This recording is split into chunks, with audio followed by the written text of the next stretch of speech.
Tell me about Curtis. Well, I was going through Curtis.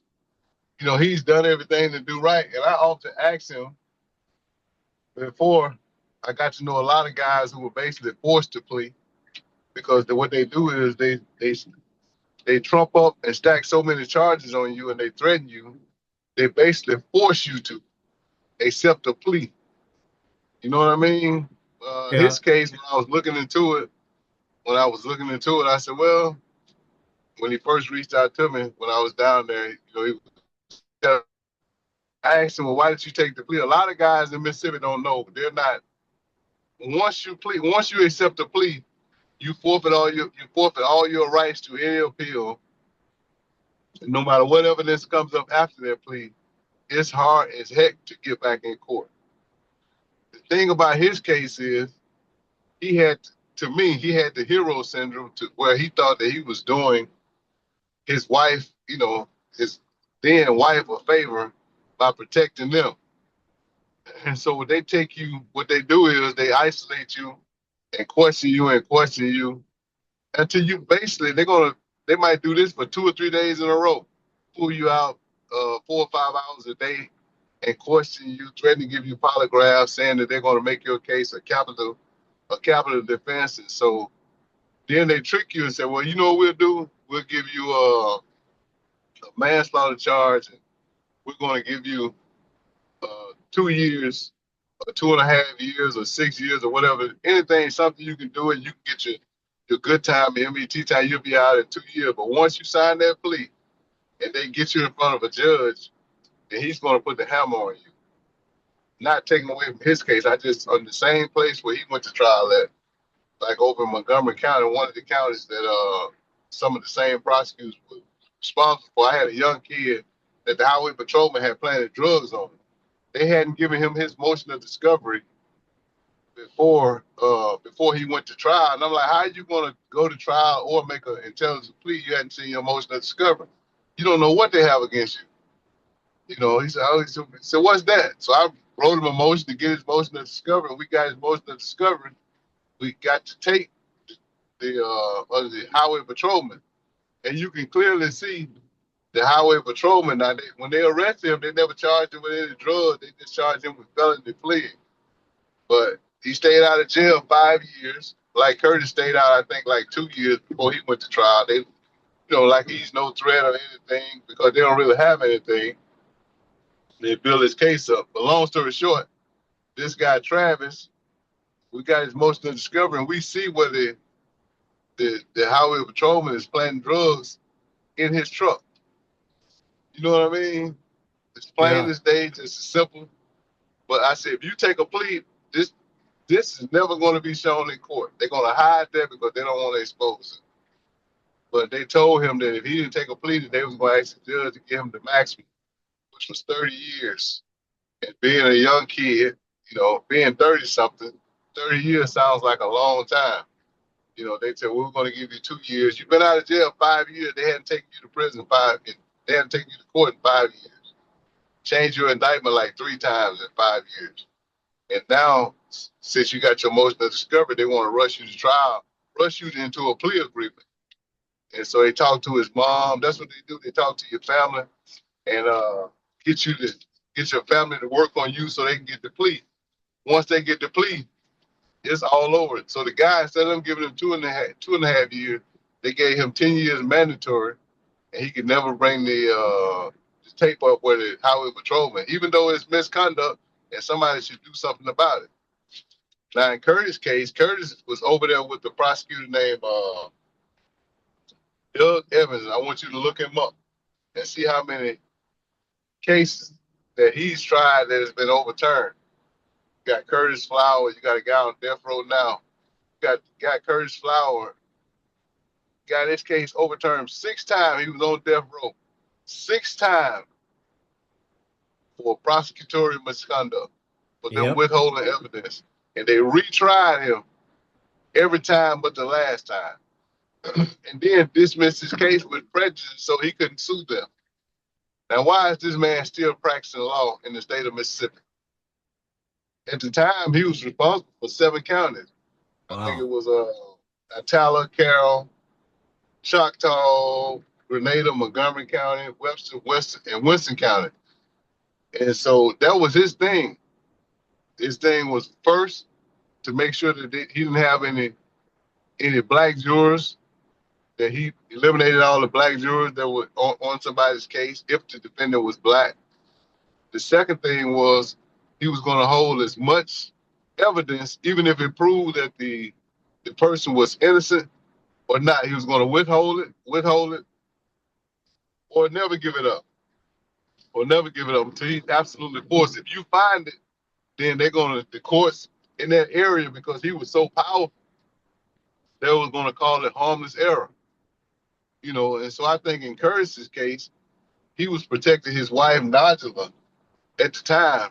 And I don't believe that you got, when he finally get his motion of discovery, when he finally get his forensic thing, there's, first of all, there's no gun, no weapon was ever found. Or when they finally, initially, when they finally got the weapon, his prints weren't on it. None of his DNA, nothing was ever in the house or ever where the crime was committed or anything. Yet his wife and his mother-in-law's DNA was all over the place. And so they took him down and were supposed to give him a polygraph, and they finally told him they were going to try to change and charge him with capital murder, which is, they charge a lot of people. I'm on the Capital Defense Fund now. I got 5 clients that I go see, and I know for a fact 2 of them should never even be in court. Yet they've charged them with capital murder, and they're telling these guys, well, we got this and we got that. I haven't seen it. I can't convince him to go to trial, because obviously it's his choice, because he's going to be the one to have to do it. But they tell him, well, we're going to sweeten this deal up for you. They overcharge them in hopes of getting you to plea. And once you plead, they're still going to give you a life sentence.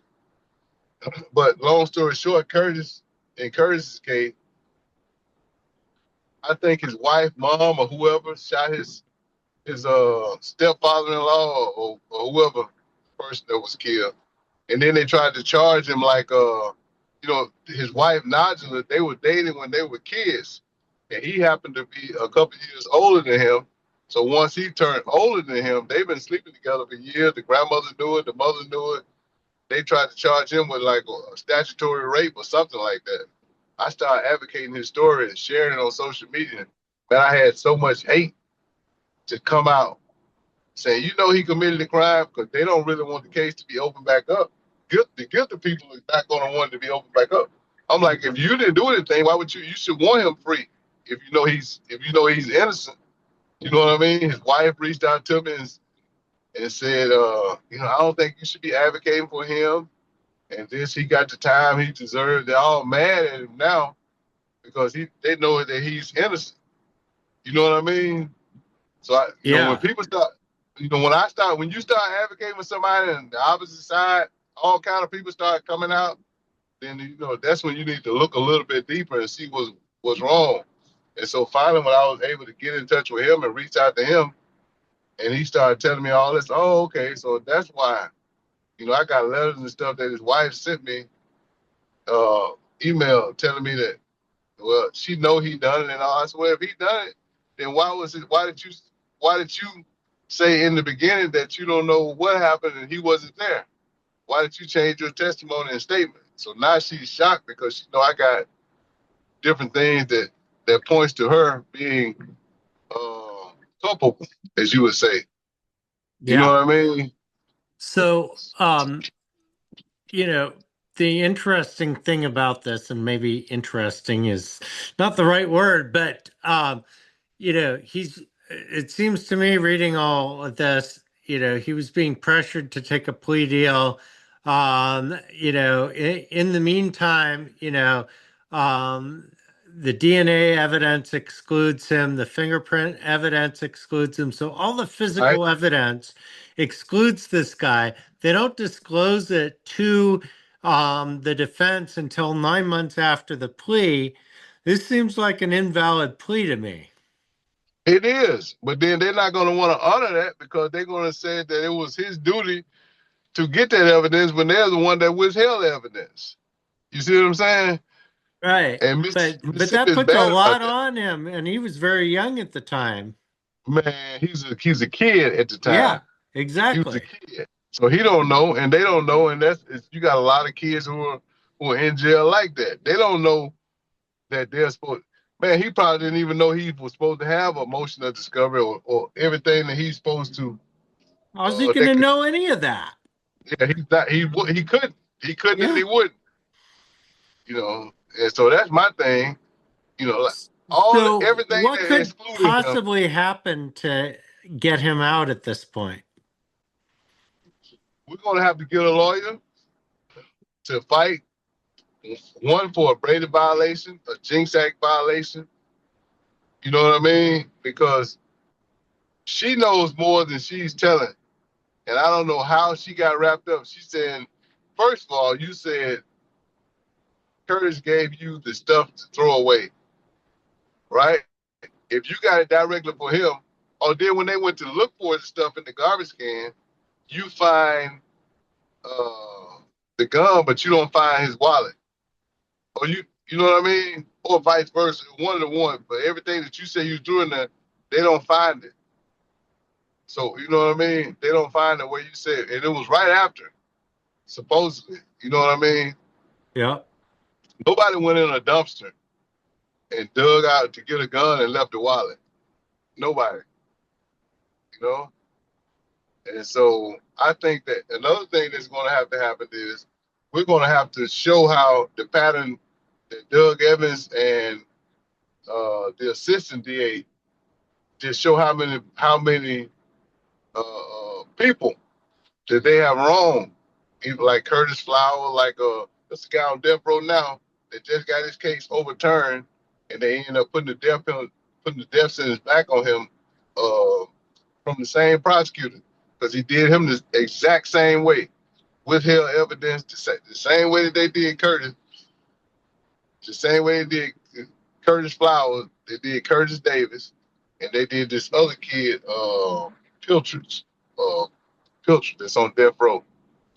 I'm looking at his face because I worked on that for years, and he was telling me the same thing when I was. There's a few people. There's a lot of people that's from Montgomery County, and Atala and Carroll that's on death row because of the same prosecutor. Ryan Berry, that's the assistant DA. You know what I mean? We need to look into find more evidence on Ryan Berry in the case that he's prosecuting and see how many people have filed complaints against him. And I think Doug Evans needs to be disbarred, and they need to file a complaint against his and just to look and see. Because why would you even hold something if you had this before he made a plea? Why would you even be asking him to make a plea? You Right. got to show everything that exclude him. Even if you offer him something that he could do. You know what I mean? And he's still maintaining his innocence all the while he's taking the plea. But he's Right. thinking that they're going to give him a couple of years and that's it. You know what I mean? Yeah. Not knowing that he's never going to be able to vote again. He's never going to be able to serve on his jury duty. He's never going to be able to be part of the political process. That is to elect him because most of our prosecutors down here are elected. You know what I mean? Some So, that is am I hearing correctly that he doesn't have an attorney right now? no, he doesn't have an attorney right now. So we're trying to find one. I'm trying to find one that's not scared of.